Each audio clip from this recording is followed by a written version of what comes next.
Please subscribe Maina stories. Anasuya కుటుంబ సభ్యులు వారు సంపాదించిన నిధిలో సగభాగం తీసుకొని స్వామీజీ ఆశ్రమానికి వెళ్లారు. నమస్కారం స్వామి. చిరంజీవ.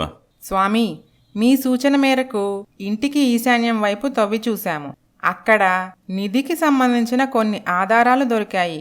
ఆ ఆధారాల ప్రకారం వెళ్తే అక్కడ నిధి దొరికింది స్వామి. మీ ఆశీర్వాదం వల్లే మేము నిధిని సాధించగలిగాము, క్షేమంగా ఇంటికి చేరుకోగలిగాము. అందువలన కాదనకుండా మేమిస్తున్న ఈ చిన్న కానుక తీసుకోండి స్వామి. ఏంటి తల్లి ఇది? మీ దయ వల్ల మేము సాధించిన నిధిలో సగభాగం స్వామి. ఇది నాకెందుకు తల్లి? ఈ నిధి మీ పూర్వీకుల సంపద. అది ఇప్పుడు మీకు దక్కాలని రాసిపెట్టి ఉంది. అందుకే మీ సొంతమైంది. అందులో నేను చేసింది ఏమీ లేదు. మనమంతా నిమిత్తమాత్రులం. పుట్టేటప్పుడు ఏమీ తీసుకొని రాము, పోయేటప్పుడు ఏమీ తీసుకొని వెళ్ళం. కనుక బ్రతికినన్నాళ్ళు మంచి మనుషులుగా బ్రతుకుదాం. మీకున్న దాంట్లో పేదలకు దాన ధర్మాలు చేయండి. కష్టాల్లో ఉన్నవారికి చేయూతనివ్వండి. 10 మందికి ఉపయోగపడే మంచి పనులు చేయండి. అదే మీరు నాకిచ్చే కానుక. అందువల్ల ఈ కానుక కూడా తీసుకుని వెళ్ళి మంచి పనులకు వినియోగించండి. అలాగే స్వామి, మీ ఆజ్ఞ ప్రకారమే చేస్తాం. శుభం. ఇక సెలవివ్వండి స్వామి. మంచిది తల్లి, వెళ్ళిరండి అని అనసూయ కుటుంబ సభ్యులు ఆ నిధిని తీసుకొని మరలా ఇంటికి వెళ్ళిపోయారు. మనం ఓ పక్క చెప్తూనే ఉన్నాం, స్వామీజీ నిధి ఏం చేసుకుంటారత్తయ్యా అని. అయినా వినిపించుకోకుండా నిధిలో సగభాగం తీసుకొని వెళ్ళింది. ఆయన మంచోడు కాబట్టి వద్దన్నాడు. అదే ఏ దొంగ స్వామీజీనో అయితే ఈ పాటికి నిధి మొత్తం కొట్టేసుండేవాడు. ఈవిడ చాదస్తాం. పక్కన వాళ్ళు చెప్పేది అస్సలు వినిపించుకోదు. సరేలే, ఏదైతే ఏమి, నిధి మొత్తం మన సొంతమైంది.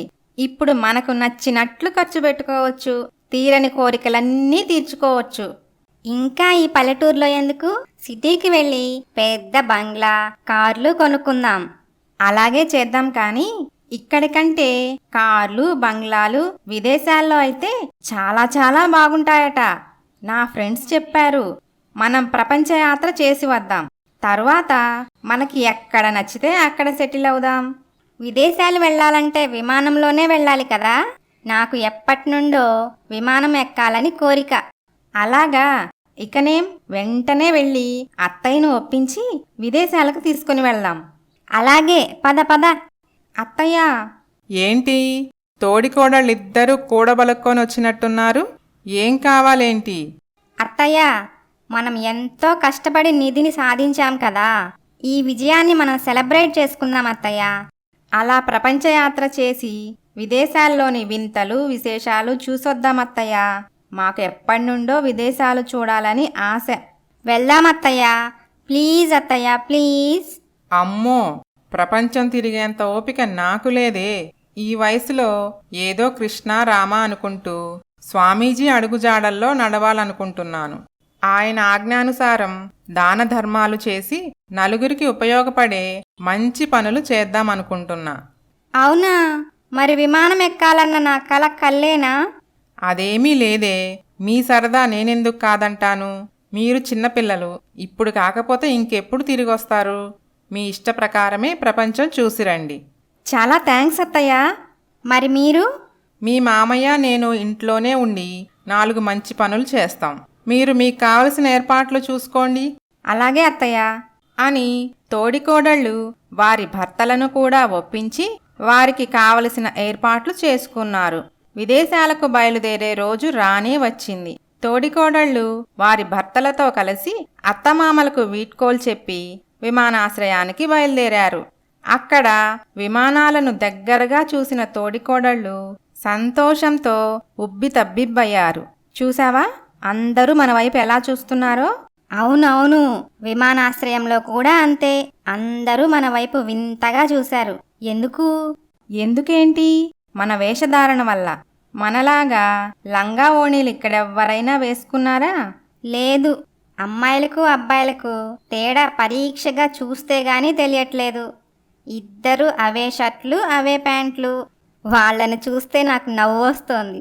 అలాగే వాళ్ళు మనల్ని చూసి నవ్వుకుంటున్నారు. ఎందుకు నవ్వుకోవటం? మనం అచ్చ తెలుగు ఆడపడుచుల్లా చక్కగా లంగా ఓణీ వేసుకుంటే. ఇంకా ఈ కాలంలో లంగా ఓణీలు ఎవరు వేసుకుంటున్నారు చెప్పు? మనల్ని చూస్తే పక్కా పల్లెటూరు నుండి వచ్చారని ఈజీగా అర్థమవుతుంది. మనం వెళ్తుంది ఫారెన్. అక్కడ చాలా జాగ్రత్తగా ఉండాలి. మనం ఎక్కడా మోసపోకుండా ఉండాలంటే వెంటనే మనం కూడా మోడ్రన్గా కనపడాలి. అందువల్ల విమానం దిగగానే ముందు మనం షాపింగ్కి వెళ్ళి మోడ్రన్ డ్రెస్సులు కొనుక్కుందాం. సరే, అలాగే కొనుక్కుందాం. ఈ జనాల చూపులు తట్టుకోలేకపోతున్నా.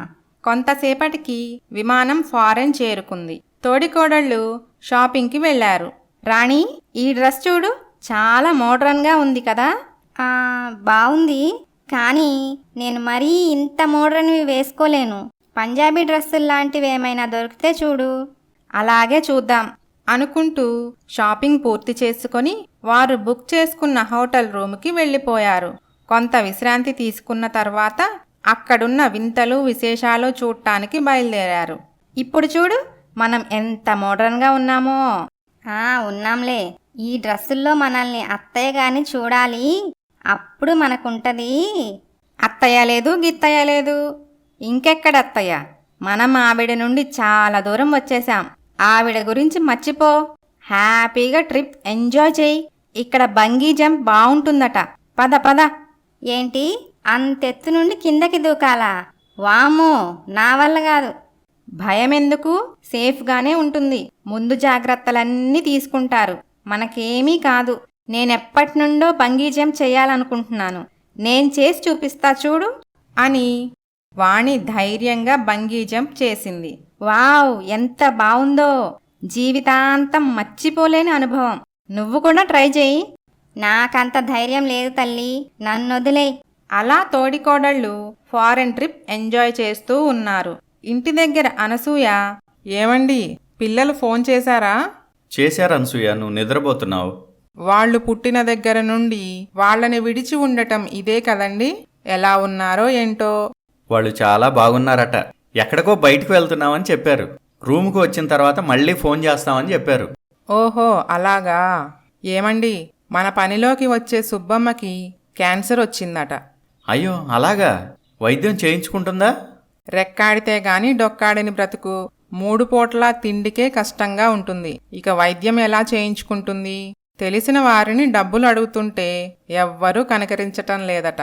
పక్కింటి పారిజాతం చెప్పింది. అయ్యో పాపం, మనం ఏమైనా సహాయం చేద్దాం. నా మనసులో కూడా అదే ఉందండి అనుకొని కొంత డబ్బు మూటకట్టి అర్ధరాత్రి ఎవ్వరూ చూడకుండా సుబ్బమ్మ ఇంటికి వెళ్ళి కిటికీలో నుండి ఆ డబ్బు మూట సుబ్బమ్మ ఇంట్లోకి విసిరేశారు.